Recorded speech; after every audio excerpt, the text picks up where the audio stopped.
मुश्ताक अहमद है, भिरा रोड बैठा हूँ मैं। जोर से हाँ। भिरा रोड बैठा हूँ। पहले हम जेडी की बेचते थे, अभी नहीं बेचते हम, समझना। एसपी बहुत अच्छा है और हमारे को इसके सदके कुरान के सदके वो करा जाए, बख्शा जाए। अच्छा, पहले आप ये काम करते थे, आज के बाद वो क्या नाम है उसके साथारी भी नहीं होंगे, काम भी नहीं करेंगे? नहीं करेंगे। अच्छा हाँ इंशाल्लाह हम ये काम करेंगे नहीं। पहले जो बेचा भी वो भी काफी अरसा होगा, छोड़ा हुआ था हमने काम ये। अच्छा, हाँ जी।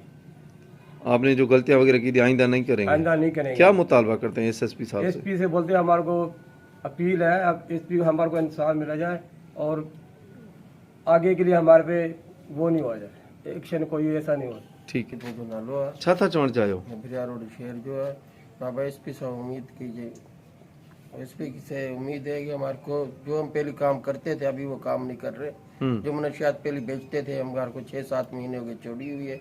रेंदा के लिए पुलिस वाले जो हमारे पास आते हैं, रेंदा के लिए हमारे पास ना हमारे से इस चीज से इंसाफ मिला जाए। अच्छा, आज के बाद आप नहीं बेचोगे? नहीं उनके साथारी बनोगे? ना ना हम साथारी बनेंगे, ना उनके साथ बेचेंगे, ना बेचेंगे। क्या एसएसपी साहब से मुतालबा करते हैं आप? हम यही करते हैं कि हमारे को इंसाफ दिया जाए अभी।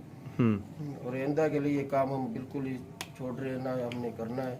हमने 6-7-8 महीने के हमने छोड़ा हुआ है। अच्छा, मेरा नाम एहसानुल्लाह कुरैशी है। अच्छा, क्या कहते हैं आप एसएसपी साहब को? एसएसपी साहब से हमारा ये मुतालबा है कि हमने जो हमारे से जो गलतियां हुई थी हम वो दोबारा नहीं होंगी। तो हमारा मुतालबा ये है कि हमारे को आइंदा के लिए तंग ना किया जाए। ठीक। अच्छा, आइंदा आप ये मंशात वगैरह जो आइंदा भी के है वो बाद नहीं ये बेचेंगे? काम नहीं करेंगे, खत्म कर दिया अभी, ये दोबारा नहीं चलाएंगे। अच्छा।